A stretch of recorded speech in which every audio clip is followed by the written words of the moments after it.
Good morning, everyone. I'm here.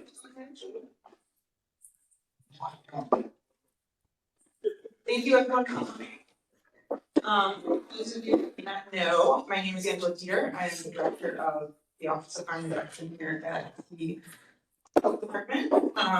If you haven't done so already, please use the QR code up here on the screen to sign in. We'll leave that up for a couple minutes so everyone can scan it.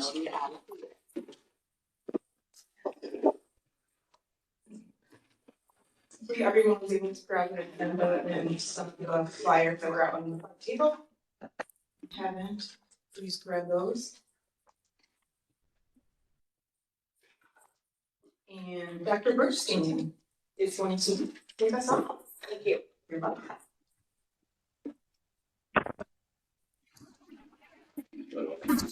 Thanks. Good morning, everyone. I'm Gail Bernstein. I'm the Erie County Department of Health Commissioner, and virtually I am joined by Sarah Bonk, who is the Commissioner of the Department of Mental Health at the county. So I'm just going to say some welcoming words and just kind of roll out what we have planned with our group for the future, and we can get going. So on behalf of Commissioner Bonk and myself, it's a pleasure and privilege as co-chairs to welcome you to what is both an ending and a new beginning. So today marks the final meeting of this task force, but it also launches the start of something new and promising, Bridge Erie to Harm Reduction Learning Collaborative. So we want to assure you that our commitment to addressing the opioid epidemic remains as strong as ever. What's changing is not our mission or our goals, but how we organize and connect to advance them. So we started this task force back in 2016, and the crisis required us to build from scratch a structure that we could connect, collaborate, coordinate efforts without duplication and communication. We brought together voices from healthcare, mental health, families, law enforcement, policymakers, faith communities, people with lived experience, and public health. And under one big tent, we shared expertise, we set out to meet an unprecedented challenge. The opioid epidemic had descended on Erie County, and we were losing way too many people to let it keep happening without a fight.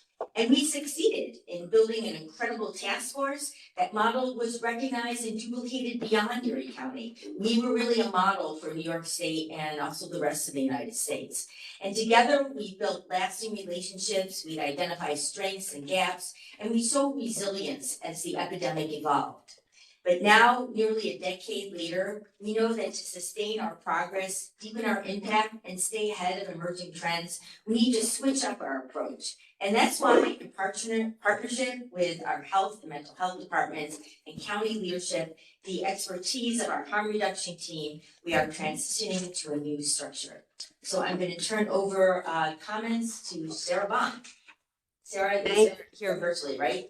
Yes, thank you, Dr. Bernstein. And I do apologize about being here virtually or being there virtually. Full disclosure, as a new commissioner, we have our budget meeting at 11, and I was just feeling a little anxious about timing. So I wanted to make sure that I was here and I could be prepared. But part of that was really making sure that we were intentional about what we were talking about with folks today. And that's important because this next phase and change in particular can be really scary, especially right now when we are in a time where there is so much unknown, specifically around substance use and what it means to be preventative. But for our role and what that means for our work together is going to be really important.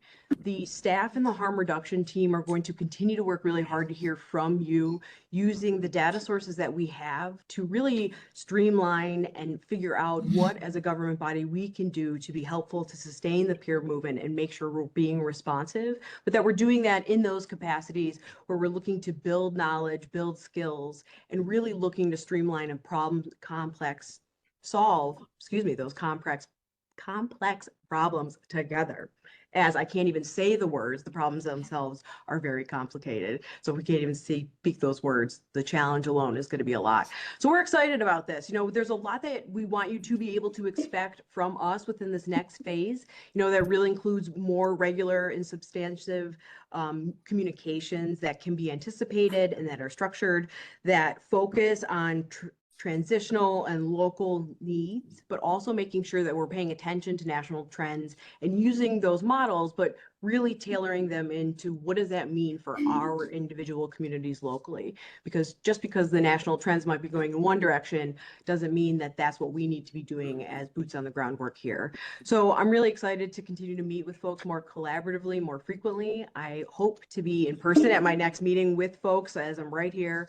But I am excited and I really look forward to working together with everybody. So I turn it back to the room, but I will be here virtually to continue to help out.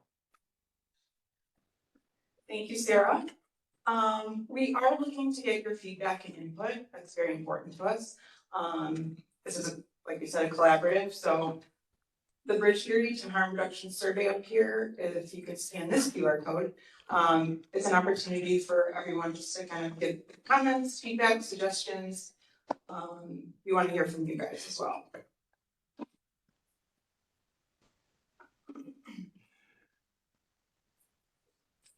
And then I'm going to turn it over to our data analyst, Jason Berlin, who will be presenting the local overdose and data trends here in the county.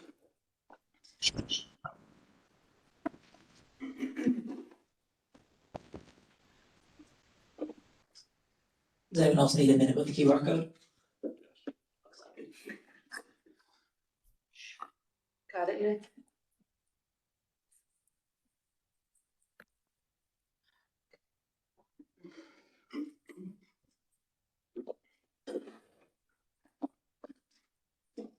All right, good morning, everyone. My name is Jason Merlin. I'm the data analyst for the Office of Harm Reduction, and we'll be going over the latest overdose data. Excellent. All right, so this is a chart that those of you who have been here before are very familiar with. This is a plot of our overdose deaths over time, going all the way back to 2012. So far this year, we've seen 137 likely overdose deaths as of July 23rd of this year. Of those, 69 have been confirmed to be opioid related, 34 were confirmed to be non-opioid related, and another 34 we are still waiting for toxicology. As it stands, we are on pace to see another year-over-year decline in 2024. Last year we saw 358 overdose deaths. And if we project out what we have now, we certainly are probably going to come in likely under 300, although we can't make any promises and trends can be unpredictable. But it looks like we are continuing that downward trend that we saw from 2023 to 2024. Next slide. So these are some screen captures from our publicly available Erie County Harm Reduction Data Dashboard. If you Google Erie County Harm Reduction Data, this will come right up and you can set these date ranges yourself. But this is showing the demographic shifts we've seen over the past year. So on the left, we have June 2023 through May 2024, and on the right, we have June 2024 through May 2025, the latest death data available. And we can see a couple of shifts that are starting to occur. Over the past several task force meetings, we've discussed repeatedly how the Black community has been disproportionately overrepresented in the overdose data, and how that was a continuing trend from the pandemic days of 2018, 2019, all the way through to today. And we are only recently starting to see that trend start to reverse. So if you see in that previous 12-month period ending May of last year, about 35% of overdose deaths in that period were identified as Black. And in the past 12 months, that number has decreased to, what does that say, 26%. So it's still a significant overrepresentation. The Black community represents about 13% of Erie County, so we're still at a 2-to-1. Leave it on there because as things come up. Oh, wait, hold on. All right. It's still a 2-to-1 overrepresentation, so still a long way to go. But it looks like we may be able to be cautiously optimistic that that trend and those disparities are starting to close. When we look at the age data, we look at June 2023 through May 2024. The largest age demographic was 30 to 39, followed by 50 to 59. And now we can see in the more recent data that 50 to 59 is our largest age demographic. We can also see that the 60 to 69 age demographic has decreased. 30 to 39 age demographic has decreased significantly. 40 to 49 has increased somewhat. So you can really see the shift towards the older demographics in this comparison here, with that 50 to 59 age group being our primary demographic that's seen the most overdose deaths. Next slide.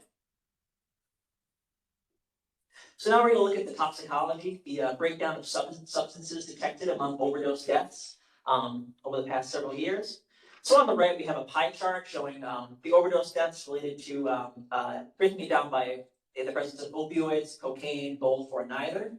So that's the past 12 months up to February 2025 on the right. The reason why that's not more current is because we're still waiting on those 34 toxicology panels from the overdose deaths later in the year. So that's just the last month that we have relatively complete data. On the left, we see that's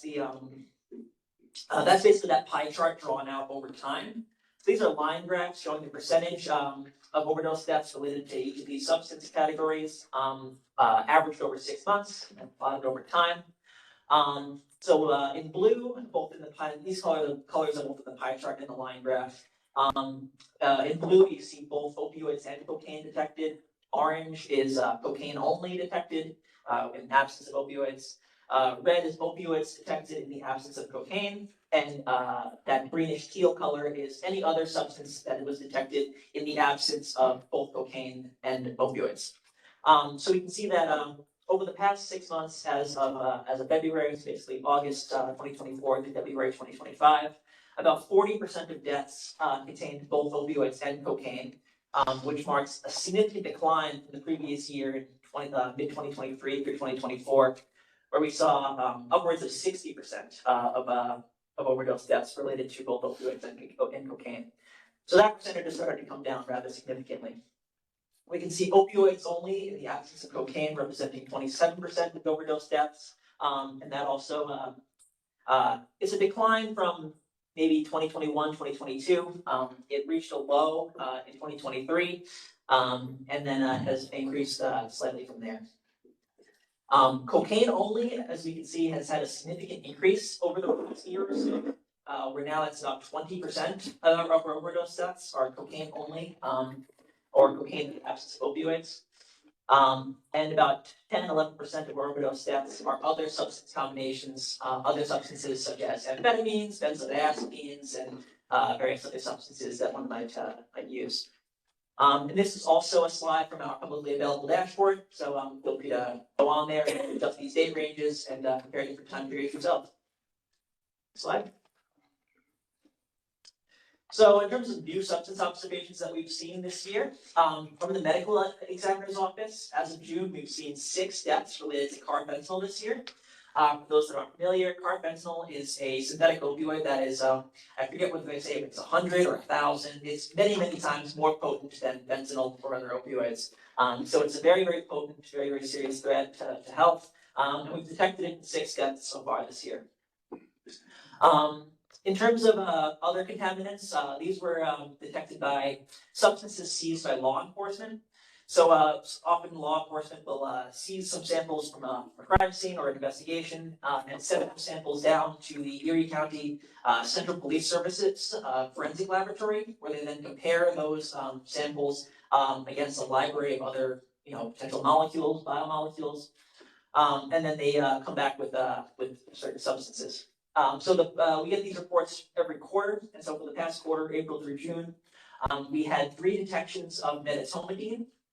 Medetomidine is a veterinary sedative, similar to xylazine, that we have seen around the country in various drug supplies, and so we've detected it in our own local drug supply as well. We've had 5 detections this quarter of BTMPS. BTMPS is an industrial chemical used in plastic manufacturing for adhesives and various other things. It's not been studied for its effects in humans, but animal studies have shown negative health effects, and it's just an industrial chemical that you probably shouldn't be putting in your body. I don't think there's any consensus yet as to why that's appearing in our overdose, in our drug supply, whether it's just filler or if it's supposed to have some intended effect. We really just don't know. But we've seen 5 detections in the past few months. Slide. So this is looking at the state and national trends in overdose deaths year over year. So this is data available as of early July. Statewide, we've seen about a 36% annual decrease in overdose deaths, and nationwide, that's about 26%. And now we'll compare that to Erie County trends.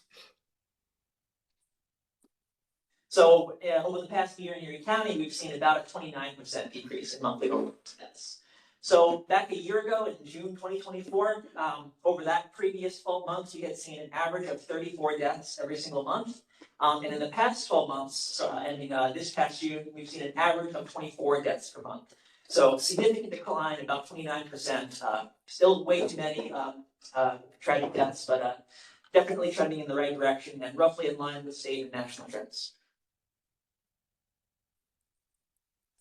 So now we're going to talk a bit about non-fatal overdoses. Sorry, that should say just through June 2025. Next slide. So these are non-fatal overdoses by month.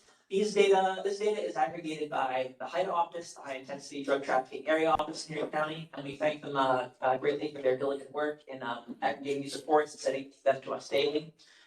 We can see that in recent months, over the winter, we hit a low of about 40 to 50 non-fatal overdose reports per month. And as the weather has started to warm up, we've seen it start to creep up. Where we see 64 non-fatal reports in April and 68 in June.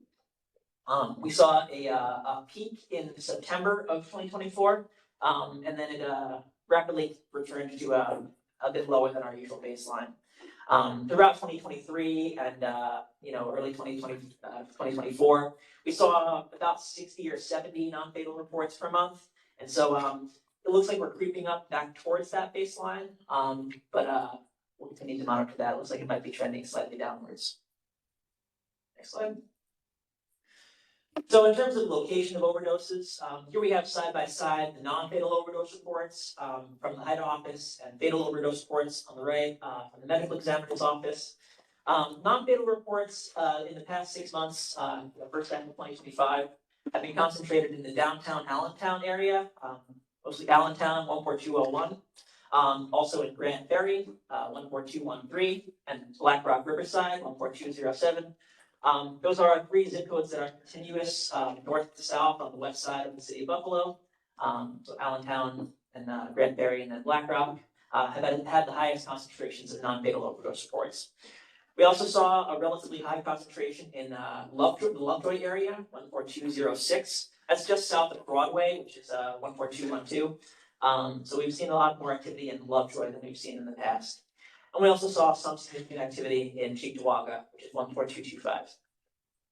Looking at fatal overdoses, they were mostly concentrated in 2 primary areas.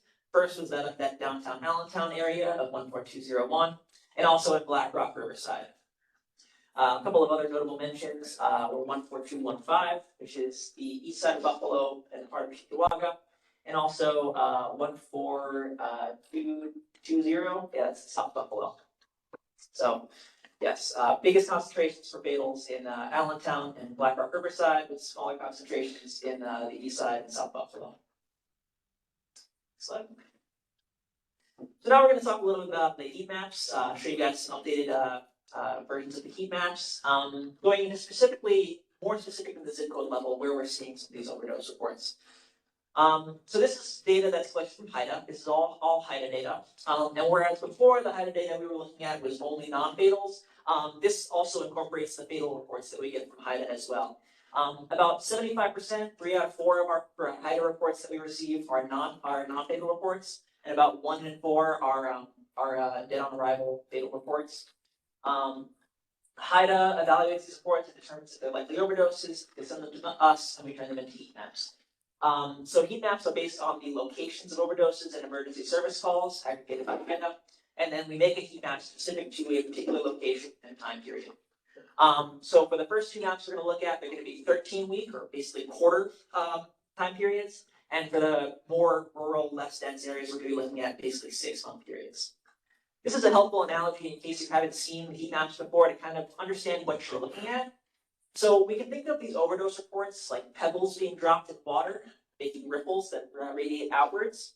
We can't show where each individual overdose report is, because that's sensitive information. You don't want to reveal somebody's address.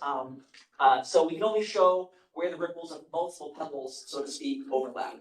And the more ripples overlap with each other, the hotter, so to speak, the cluster appears. And we use a color scale of yellow, orange, red to indicate the severity of a cluster. Excellent. All right, so we're gonna start zoomed in towards the inner part of the city. You'll see some larger hexagons on the outside that we'll ignore for now. We're gonna zoom out on the next slide and look at those. But in terms of the inner region of the city, I labeled some streets here to make kind of getting your bearings on this map a little easier. We'll start with talking about the clusters along Niagara Street. Also on the left here, we have, this is the end of January to the end of April, and on the right is the end of April through the end of July. So kind of earlier in the year and more recently data. So earlier in the year, we saw two main concentrations along Niagara Street.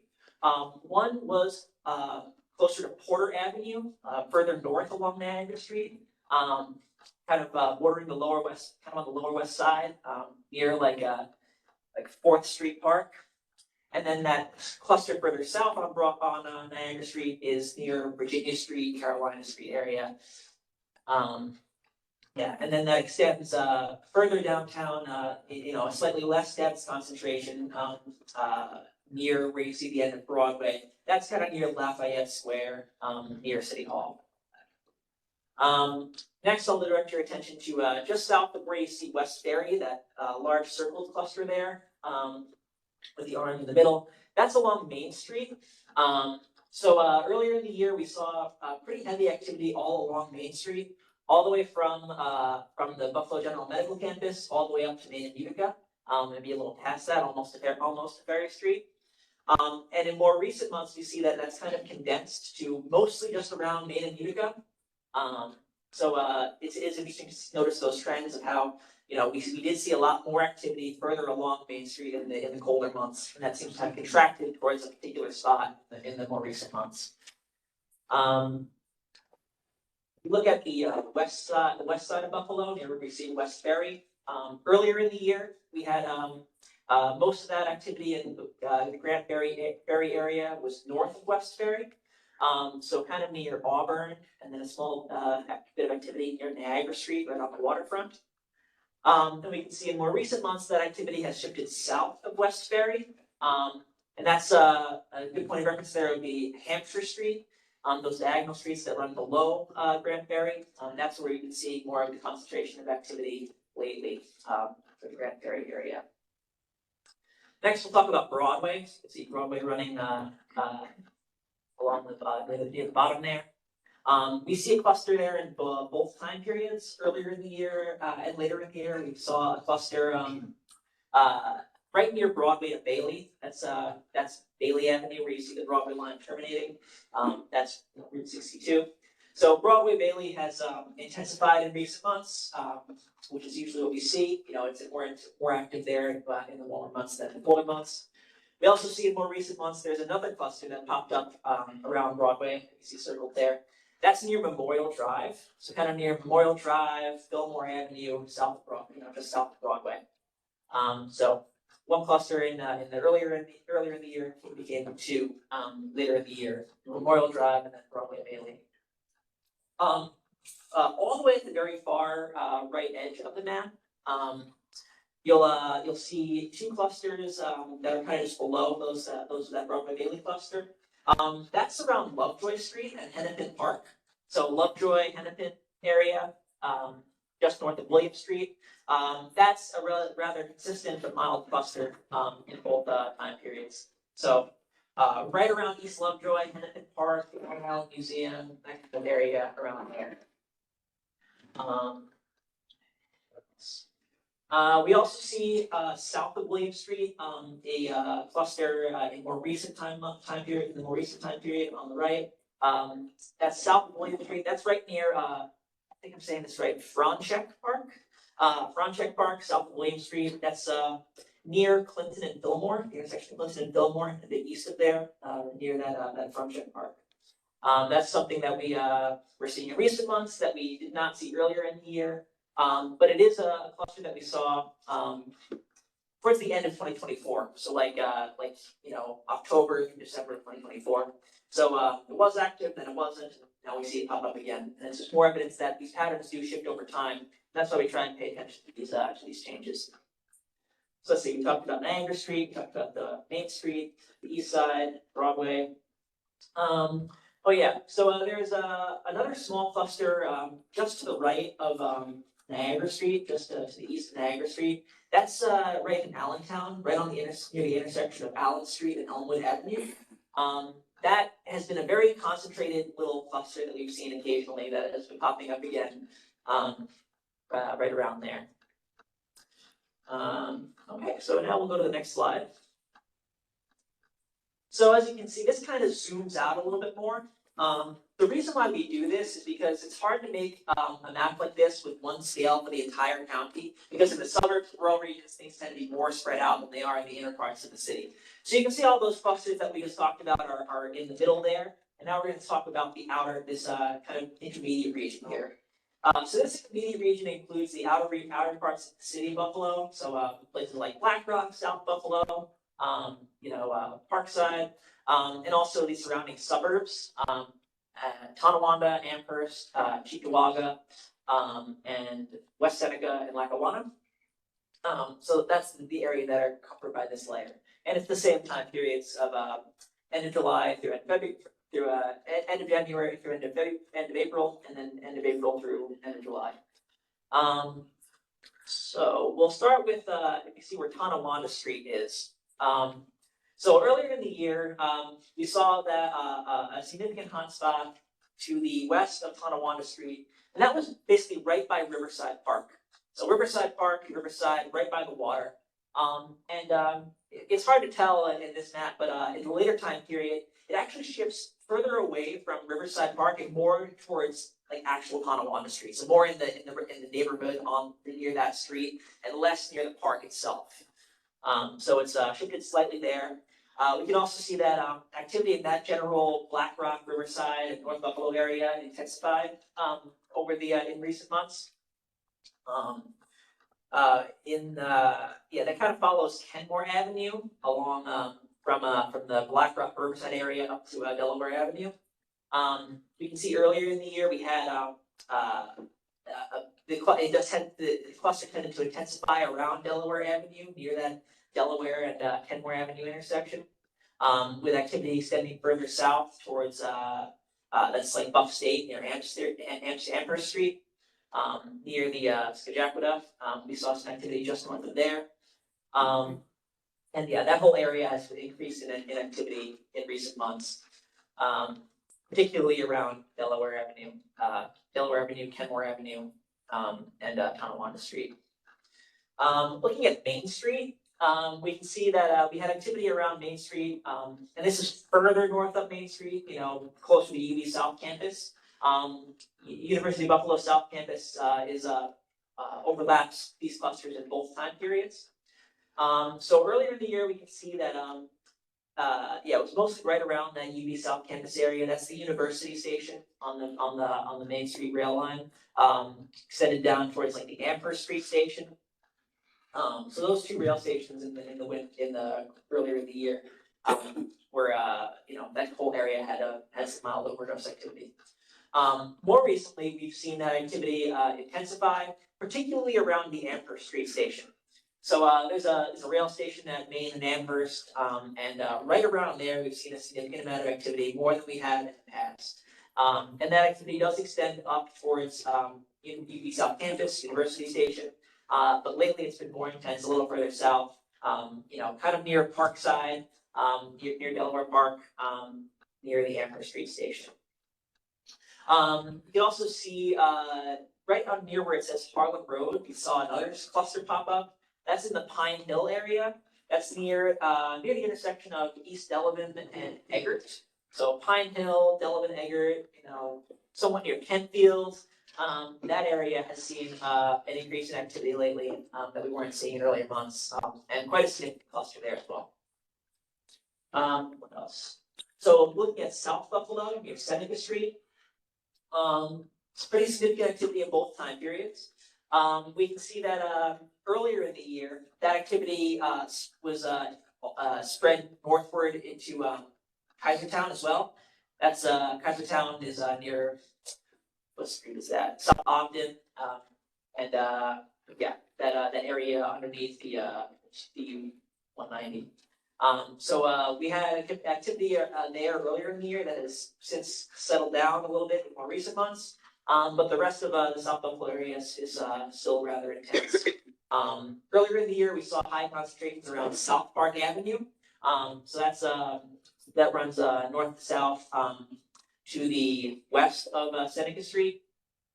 And lately, we've seen that activity concentrate more towards Seneca Street. On the other side of Casanova Creek, near Seneca Street, Houghton Park area, that area we've seen a significant amount of overdose activity. Okay, so now we'll talk about some of the more minor clusters here.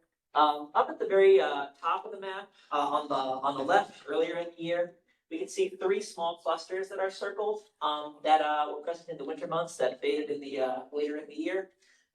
Going from left to right, first one where that overlaps Tonawanda. That's right on the border of Tonawanda and North Tonawanda near Raintree Island. There's a lot of restaurants and bars and whatnot there. Next is going one over to the right. That's near Niagara Falls Boulevard in Amherst. So that's kind of where Niagara Falls Boulevard meets Raintree Island or Ellicott Creek Park, you might know. So that area right there was another small cluster. And the third of those small clusters overlaps with University of Buffalo North Campus, so also in Amherst. Additionally, we can see another cluster on the left. So it was rather small and faded in more recent months. That's towards the bottom right of the map. That's in the southern part of Cheektowaga near French Road. So French Road, and I think that the nearest other cross street is Towers Boulevard. So near French Towers is where that minor cluster was as well. And earlier in the year, we also saw you can see where Harlem Road is on the left, right where Cheektowaga is.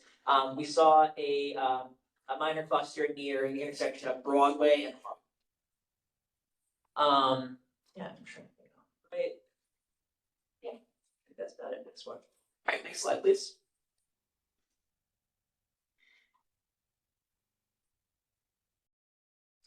All right, so now we're looking at the outer lying regions of the county, and so we're looking at bigger time periods. So on the left, this is basically the last 6 months of 2024, and on the right, the first 6 months of 2025. Shifted slightly so I got the most recent data. And those regions we talked about before are those grayed out regions in the middle. So you see like the darker gray, that was that first inner region we were talking about. That lighter gray is all the surrounding suburb areas. And now we're zooming out even more to the rest of the county, the outer lying suburbs and rural areas. So we'll start with Hamburg. So we can see towards the end of 2024 on the left, significant amount of activity in Hamburg. I don't think Cloverbeck Road is that well known, but it just happens to correspond at the bottom of both these clusters. So south of Lake Avenue, kind of north of the Cloverbank Country Club, we saw a very significant cluster of activity towards the end of 2024. And we still saw a good amount of activity so far in 2025, but less so than we did before. If you look up into the top left near Grand Island, this is a trend that I think we mentioned in these task force meetings before, where towards the end of last year, we saw clusters in both the northern and southern parts of Grand Island. So kind of down to the bottom near Grand Island Village, and then in the north near Baseline Road. And more recently, we've just seen most of that activity in Grand Island be concentrated near Baseline Road in the top in the northern half of the island. So we'll look at the top right of the map where you see Main Street with 5 in parentheses. The reason why I have that is because there's also a Main Street in Springville, which we'll also talk about. So I'm kind of assuming that that's Route 5 versus Route 3. Towards the end of 2024, we saw a cluster near Main Street in Clarence that went away later in the year, and in the more recent time period, we see a cluster that's near Akron. So further down Route 5 near Akron, the downtown part of Akron.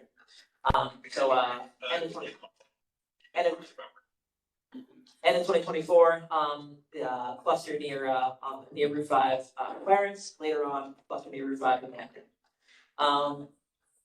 Looking near Walden Avenue, we can see earlier in the year, we had a minor cluster near Transit. You can see Transit Road running north and south. That was near Transit and Broadway. We had a very small cluster there. And later in the year, we had a cluster slightly further north, right near the intersection of Walden and Transit. So Walden and Transit, lots of commercialism, shopping and whatnot going on there, lots of stores. So we saw a decent cluster near Transit and Walden so far in the first 6 months of this year. What else? So a couple other clusters that appeared in more recent months that were not present towards the end of 2024, and that is near Angola and Springville.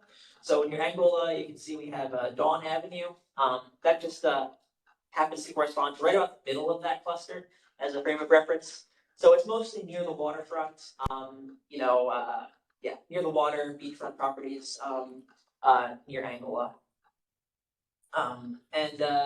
Springville, we see those cases mostly south of Main Street, which is Route 39, Main Street in Springville. We saw a few cases concentrated in that area, south of Main Street, near Cascade. I think it's North and South Street that goes there. So those areas of Angola and Springville have picked up in recent months. I think that's all we have. It's just questions and comments. Thank you very much, everybody.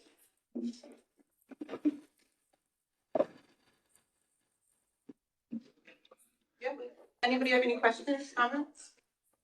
Yes. So the roughly the numbers that earn you a yellow or a red are what? It's all relative. So that's the thing. Like when we're looking at the rural regions, because there's so much fewer cases, it takes fewer cases to show up as red. Whereas in the dense part of the city where we generally see more overdose reports, it takes more. So it's you can't really give a clear answer. It's all based on relative statistical approximations. I am happy to explain the methodology in excruciating detail if you would like, but I'll corner you later. Anybody else? Yes, Dr. Chris. So can you correlate like any of these trends to the types of drugs being used? I mean, is it like more cocaine and less opioids, or Well, yeah, sure. but I guess we don't have the tox screens back for the most recent Right. overdose deaths. I mean, one thing we can see is that, as overdose deaths have declined, that does appear to correspond with the decrease in the opioids and cocaine. So opioids and cocaine were, as we saw earlier, like 2023, upwards of 50 to 60% of overdose deaths. And as that has come down, we've seen our death rate come down. So it could be related. It's difficult to say at this point, but it might be related to the decrease in opioids being mixed with cocaine. But we can't really say. Anybody else? We do have one. Okay. Any interest in overlapping some of those with where the TX support is located, treatment support is located? Yes, sorry, treatment. You got it. I can tell you the mental health data may not line up as nicely as I may like. Yes, we are exploring that, and I believe we're actually working with the mental health department on that project. So that'll be coming shortly. We'll be getting back to you soon on that. Very cool, because one of the things that's interesting, especially as we look at mapping, even across various departments, is that interesting intersection between transportation and all of these things that I see and continue to see remain consistent. So even in some of those hotspot areas I heard you mentioned, not easily accessible, I understand that, but they seem to also fit on major routes, right? So the Right. 5 Main Street in Clarence, we also see similar trajectories happen in other, like the Department of Homeland Security, for example, when we talk about planning and where we're putting resources. But what was interesting in that map of the city in particular, the lower west side, right? It doesn't Right. strike me as inaccurate. I obviously, of course, trust this data, but one of the things that's interesting is that there's fairly resource abundant in that area as well. And so there's lots of reasons why that may be reflective in that area. But if we look at, say, your Clarence and Angola example, I'd be curious to see Is it because, what are the contextual reasons within those hotspots, and what are we doing about the ability to remain nimble and respond to those as a community? Is kind of where my brain was going. Sure.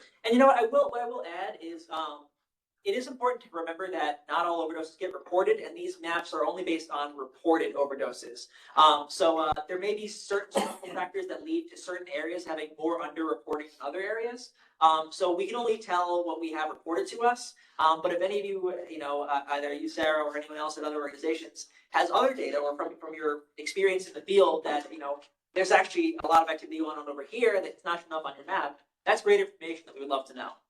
Yeah, it makes me always wonder, right? Everybody, and I am one of them as a data nerd myself. I get excited about other data sources, but this makes me wonder, instead of looking for a new one, could we do something like build a relationship with the ambulance services to cross correlate their data to see if it, because it's not reported in that case, it's more of what they had to respond to. But just some more ideas. I'm excited to keep working on it. Right. Yes, definitely. Definitely something to a lot to explore in the future. Any other questions? Yep. Thank you very much, everybody. Thank you, Jason.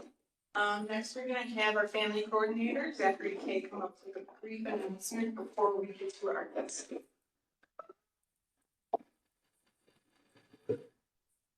So I will be very brief in the interest of time. This year, our Overdose Awareness Day event will be housed at Martin Luther King Jr. Park on August 28th from 4 p.m.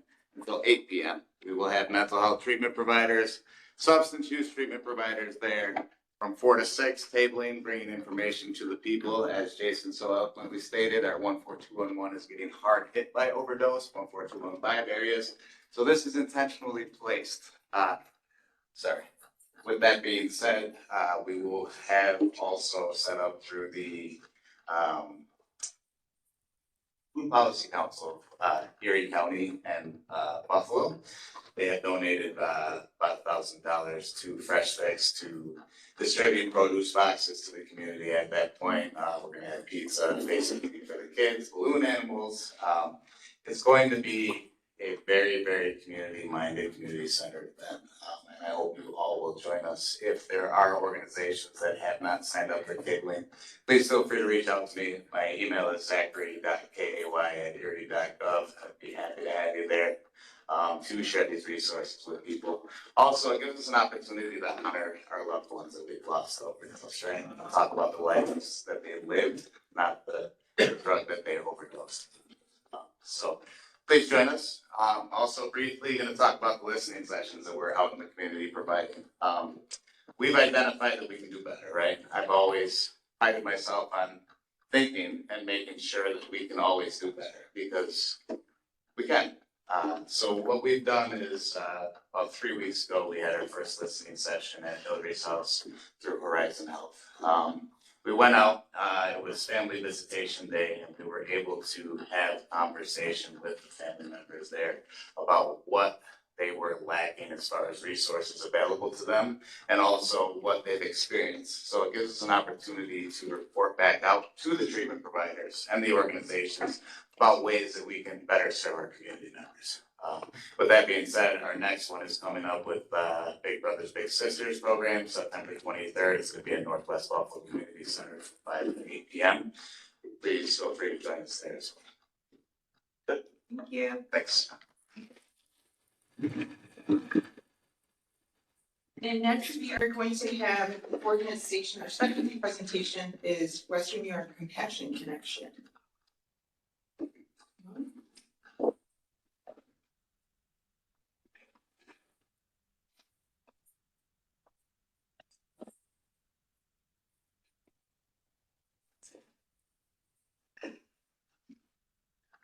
Hi, everybody. Good morning. My name is Gwen Myziak. I'm joined here with Jonathan McGrath. We're really honored to be here. We've been so grateful for the county partnership we've been able to forge, and it's been really instrumental in the evolution of our mission. I also want to introduce our team because it was very important to them to be here today. Barb Johnson, who's our Grief Support Services Manager, Lindsay Spaltai, who's our Operations Coordinator, Katerina, who's our community outreach coordinator, and Lindsay, who's our program coordinator. We're all very front lines with Western New York Compassion Connection. I wanted to start out with one kind of statistic that I think does kind of put our mission with your task force and what we're doing kind of hand in glove. And that's bereaved children are 157% more likely to substance misuse. 1 in 4 suicide deaths is a bereaved child. So I think sometimes when people hear grief support, they think, oh, that's really nice, right? Supporting people's emotional and mental health following a death. But we're here to tell you that grief support is imperative and preventative. So I just kind of want to start with that mindset. We might be a little all over the place here, John, and I really wanted to tag team this. I will also mention Western New York Compassion Connection was started from the bereavement dedication of PUNT, Pediatric Cancer Collaborative. I hope you've heard of it. John and I run a wonderful nonprofit. We are here as professionals, but also with lived experience. I arrived at my role 13 years ago as executive director after I lost a nephew to pediatric cancer. John lost his son, Cooper, to pediatric cancer as well. So we have a lot of lived experience that's kind of been leading to the opening of our region's first peer support grief center in Western New York. And we're really proud to tell you more about it. We want you to know it's here. We want to involve you. It's got a twofold mission of not only peer support, and I would say there's a lot of data to reinforce that peer support for grieving children and for people who have lost children, traumatic loss is really, really powerful. We are not a mental health counseling center, although we have strong referral partners. We are building a network of peer and social support really surrounding death and loss. So we'll get in a little bit more, how are we here? How did we get here? Again, PUNT, early in my tenure, when I sat down with all the psychosocial partners that we work with at PUNT, I realized there was a huge lapse of service for bereaved families. So if a child had cancer, you could, find an abundance of support, but the minute that child died, kind of those patient-centered programs all fell away and families were really left, to figure it out on their own. So we started a peer support program at PUNT in 2013. And we saw instantly, we had about 28 families arrive to do a retreat with us, carrying pain, some that had been struggling, following the loss of their child with pediatric cancer for over, a decade or more. They arrived together, and as we moved through the weekend, you could see the power of those connections that were forged that have really become lifelines for our families. So for many years, we just kind of kept that going. We really, knew that it was important. We checked that box. We were a pediatric cancer organization. We do a lot of other things for families in the fight. But it always bothered us that we weren't reaching more broadly. We saw the need. Through that work, we connected with the National Alliance for Grieving Children, the New York Life Foundation, which funds a lot of bereavement support for children. And at one point, Western New York was characterized to us as a grief desert in terms of the resources that were here, to really help families and navigate death and loss. So we had been hearing that. We were really, knowing that it would be important at some point, trying to get some synergy around it. And then last year, we were so fortunate to earn a $500,000 state grant that was really the catalyst to getting Western New York Compassion Connection opened. So I think we'll start now. We're going to kind of probably jump around the presentation, but just if you want to kind of play this just a little. Oh, okay, so the mission. So again, just as we mentioned, to help families navigate their journey to healing and resilience. We believe that building up a grief sensitive community is very important. So it's another thing I want to mention. Our mission is dual faceted. We have an incredible space, and we're building a community of peer support. But none of that will matter if we unleash people into a grief insensitive society. And I always say, and you know this more than anyone with your work, death is a part of life. Yet when you talk to people about the fact that we're going to die, and so is everybody we love, you often have that resistance. People with, been characterized as a death denying culture in a lot of ways, which has really made us kind of suck at being able to have those conversations. I'm sure you've all probably felt it if as you've been navigating your role or even in your own personal lives, maybe that lack of confidence in what to say. I don't want to say the wrong thing, and there's so much research behind what our best practice is in that realm. So, and again, a lot of work to do about what grief is and what it isn't. How many of you have heard about the stages of grief? We go through the stages of grief, right? We start at denial and anger, and so that actually is completely false. Grief is not linear. It's a spiral. These are all things that we're really working to create a grief sensitive community both in schools and workplaces. And that's another thing we found is that schools, workplaces have been, I think the pandemic really moved the needle on people's receptivity to this conversation in general, because to some degree, we all feel like we faced our own mortality, in a way. But we have found, we've held 2 professional trainings with the National Center for Grieving Children and Families, and both we had max capacity waiting lists. Professionals, everyone from the dean's office, first responders, the healthcare workers that are working in our hospitals, administrators in schools, teachers, all clamoring to feel better equipped to navigate death in their communities and support, grief support. So I think we can move on to the next one. Again, just a little bit, so again, our peer support program at Planned Pediatric Cancer Collaborative has been characterized as a lifeline by families who attend annually. We can move on to the next one. So this is our center, and we opened our doors in April. It's on Walden Avenue in Lancaster.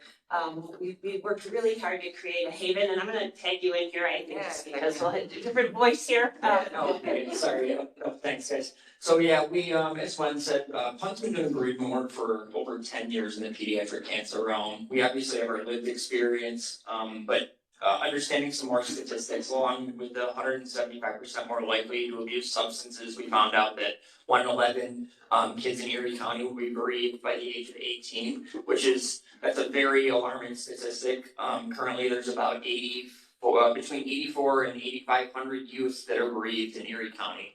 And when you connect that dot to substance misuse, the inability to learn in school, just all the things that you can develop. And by the way, that number more than doubles by the age of 25 too. So again, we see this, we've seen this in the pediatric cancer realm, but justifying the need outside of that, once we saw that, we were able to see opportunity. There's really no looking back. So we have some pictures of our center that as Gwen mentioned, we're only 3-4 months old, so bear with us. We're really trying to make it as great as we can, but it's definitely been a process. And thanks to partners like the county and other organizations that we've been able to partner with, and even families. If you could pause there for a sec or go back. Just that rock Karen there. This was a very touching thing, and I just had to mention it. There was a bereaved mom. She lost her only child to pediatric cancer. They had $15,000 left in their GoFundMe that were resources allocated to them to use in the fight. They donated that money to us, into the center after being served there, and just understanding the importance of peer support, just being around people who she needed to be around, Diane and Mario. And we have a rock Karen that is in memory of their son Adrian outside. Every person that walks through there, we have do a rock in memory of somebody that they may have lost. We want this to be more than just a space, as you guys see places, but legacy and true authenticity are really things that they matter a lot in this space, and we want it to be special in the community. So again, we invite all of you to come for a tour. In addition to, again, so what do we do? We try to boil it down. Again, there's so much that we could say. We're running peer support groups every day of the week. By origin of loss, we have a family group. We'll be starting our Overdose group coming up here in the fall.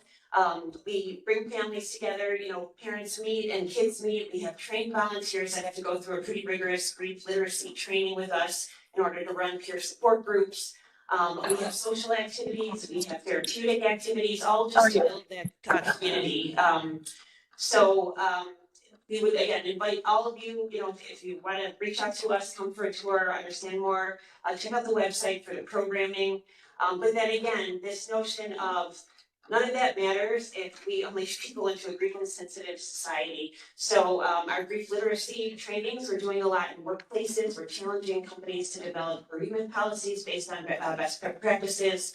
And we're also again really working with the data to meet the needs in the community. as we build and grow. We have a speaker series. We've brought some of the nation's top experts to Western New York already in conjunction with our efforts. So we could go on all day, but I just, it's really an honor to be here because we're gonna build this together. There's over 200 peer support grief centers throughout our country. There was even one in rural Idaho. And Western New York did not have anything like this until April. So we're very proud that our organization is part of presenting that. Like I said, we're very passionate about this, you know, and understanding that, you know, grief that isn't supported can turn into some very adverse life choices and death. And, you know, so again, I feel like, you know, there's just so much hand in glove synergy with your purpose and what we're here to do, both in a preventative standpoint and then, you know, aftermath standpoint. Yeah, and I think just to mention, as we build and grow our programs there, it's been really important for us to be cognizant of the origins of loss too. The socioeconomic status of people, the demographic status of people, and not just looking at this inside the box. We're really trying to reach as many people as we possibly can. Marginalized communities are super important. They're on our radar to make sure that we're covering that because, you know, we do see an increased need and we have been working with Judy's House, who crafts the childhood bereavement estimation model, on just making sure that we can target those specific areas, because there is data and you can really drill down into that, which we're in the process of doing right now, just to make sure that we're covering need, because it's important for us to do that too. So, and again, some of the statistics that you see up there are just, they're alarming. You know, I think that everybody's kind of seen things maybe in this room that would allude to those things, but you know, the bereaved youth is that something that's just you know, something really needing support. I think it's not really a choice for us. It would be negligent not to make sure that these kids and these families are taken care of in the best way possible. So. Again, and I'll just close by saying, you know, grief support isn't nice, it's imperative. You know, the people that we're working with nationally are taking such a close look at, you know, again, the link to juvenile delinquency and grief.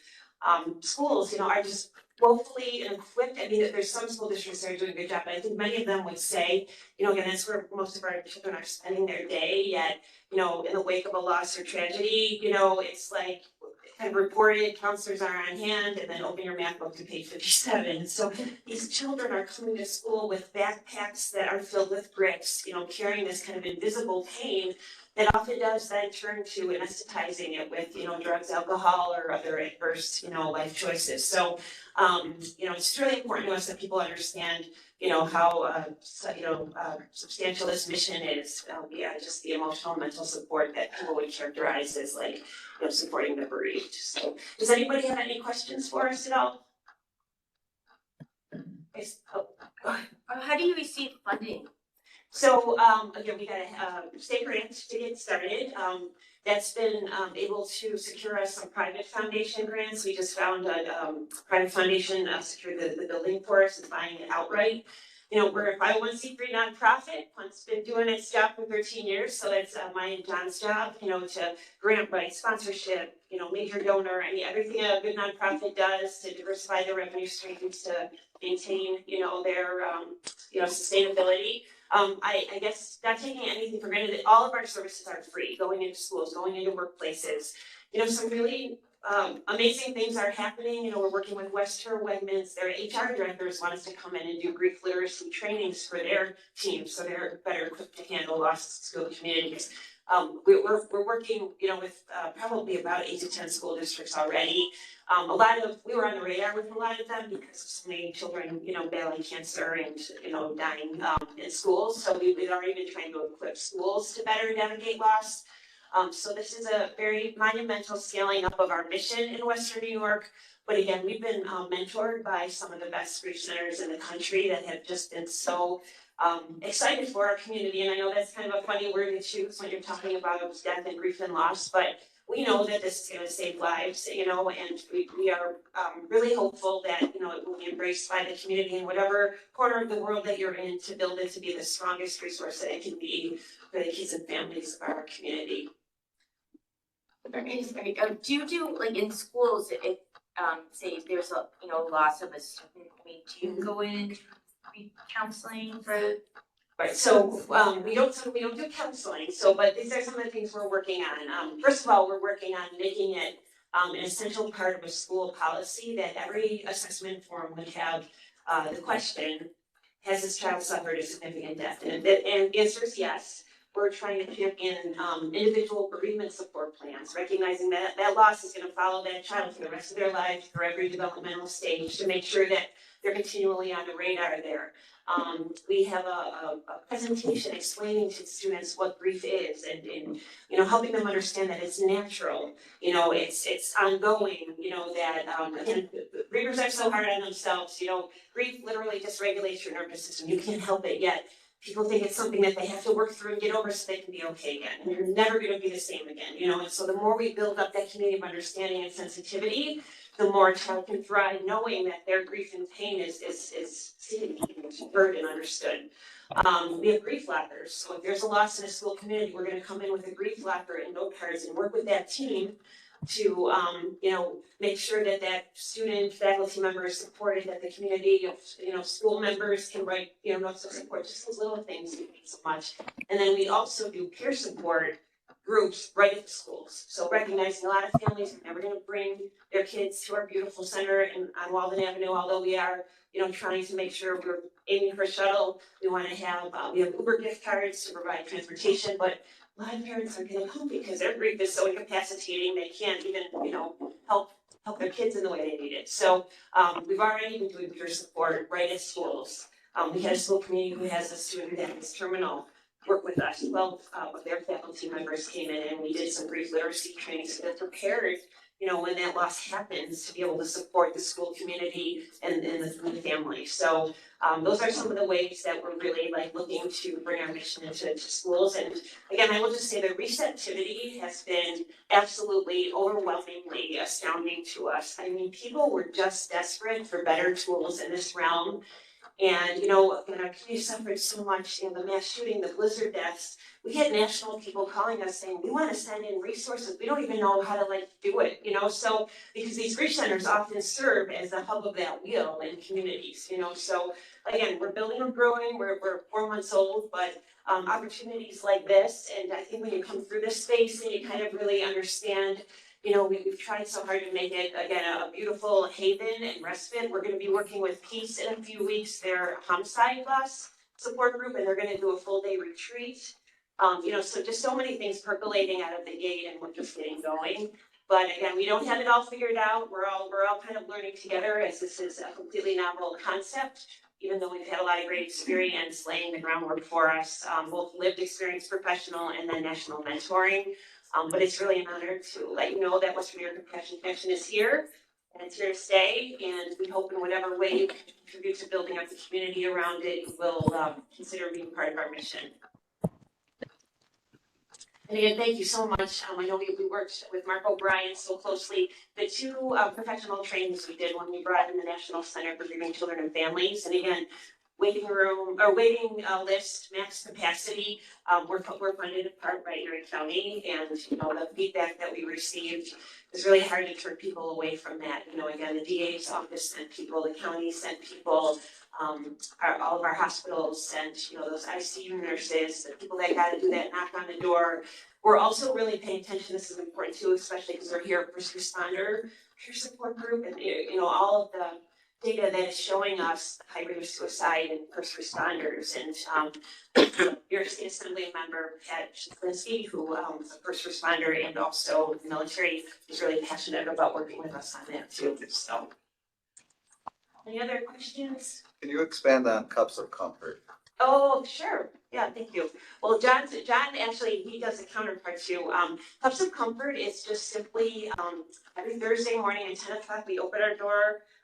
2 bereaved moms put on some coffee, and mothers who have lost children can get together.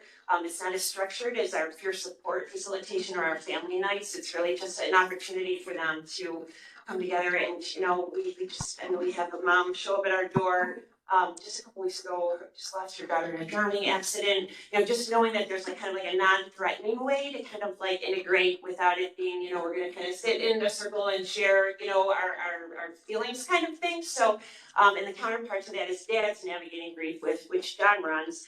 And so every other Wednesday, pizza wings, dads come together and kind of just talk about whatever is on their heart. And we have, you know, people from all over Western New York, all different backgrounds, socioeconomic statuses, coming together with the most unfortunate of common bonds.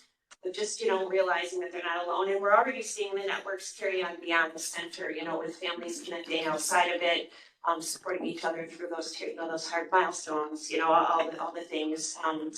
But like I said, we will obviously make sure the overdose group, and I know a member of our staff has been impacted by it, with her sister dying recently. You know, we're really passionate about making sure that that's as good as it can be working.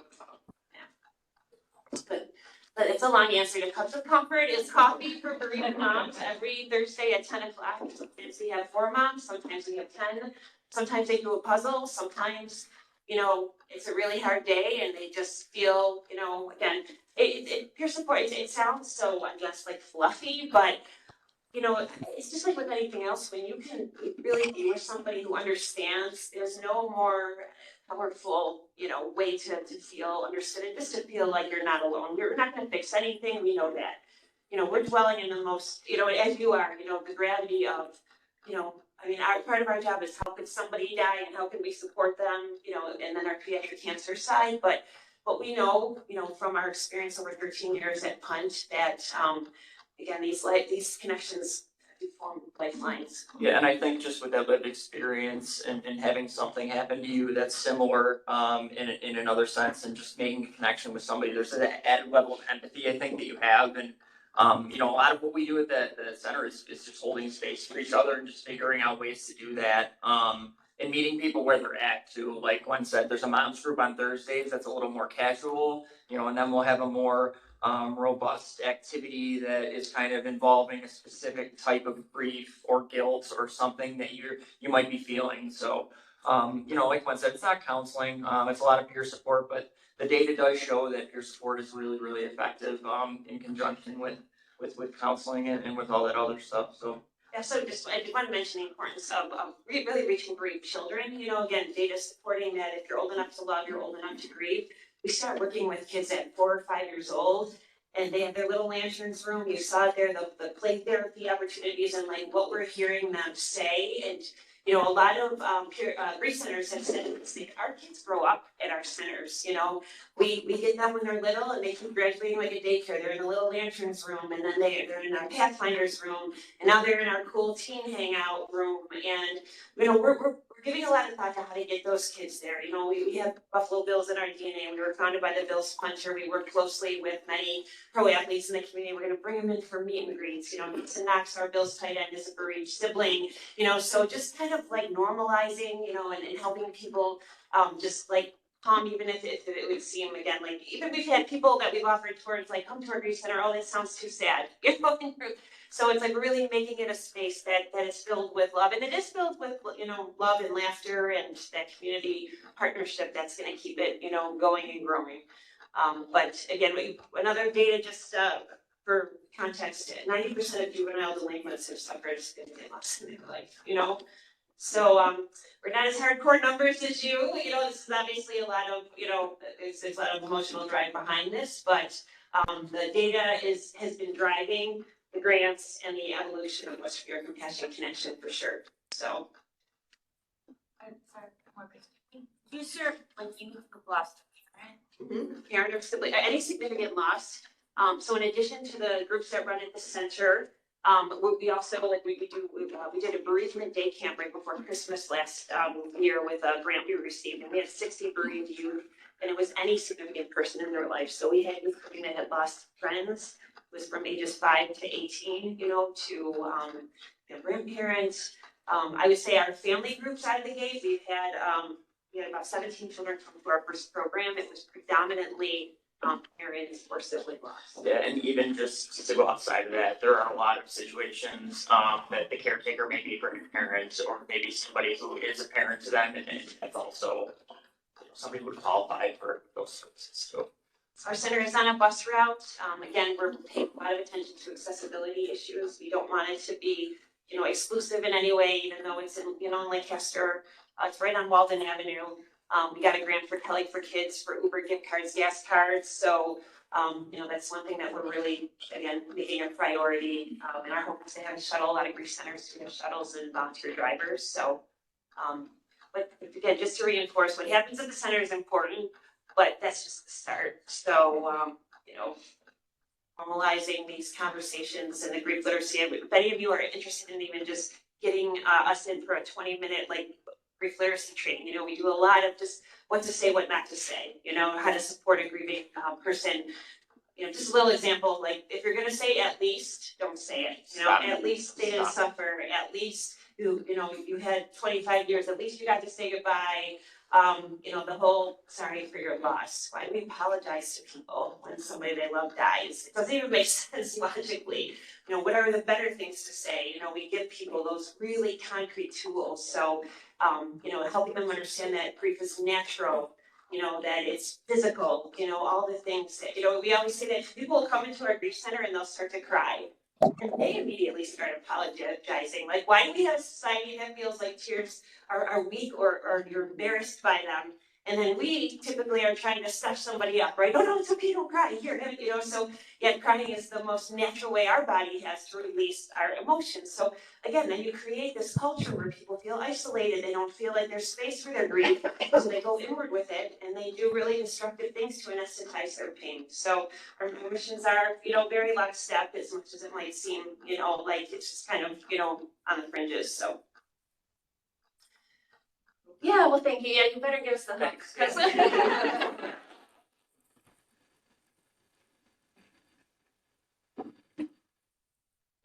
I will say that Zach and I had the pleasure of touring their facility, and it was so comforting, so soothing, just the aura when you walk in the place. It's just so warm and welcoming. And one of the things that I learned, one of their groups is anticipatory grief. Like, my father's end of life soon, and I was like, wow, that's something I should look into.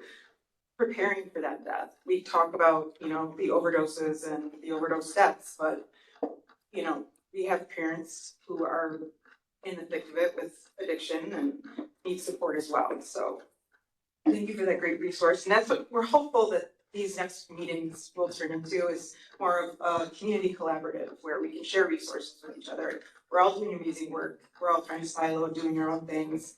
But we should be sharing what we're doing and the resources that we have available to each other. So thank you. Does anybody have any questions, comments, concerns?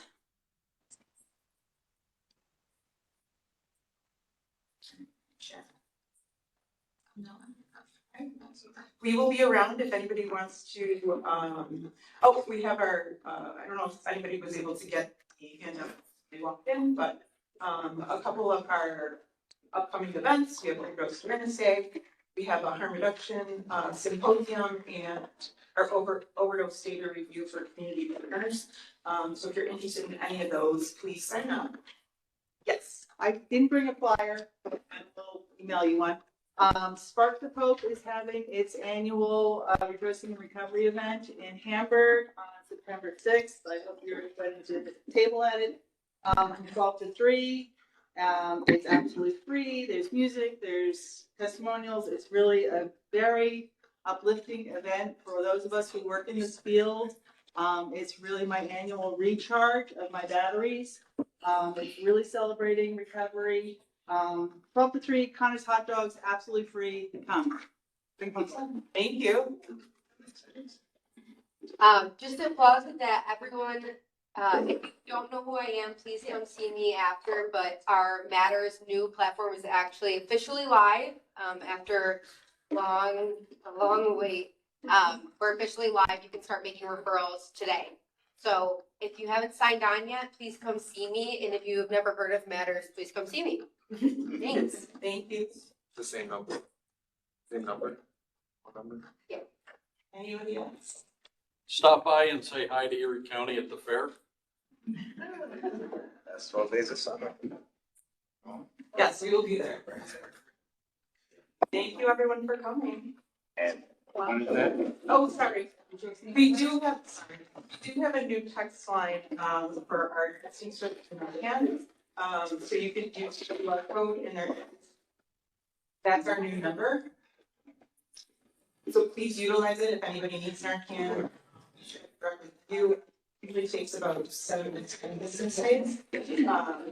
Or we can drop it off to you, or you can pick it up right at the county. Yes.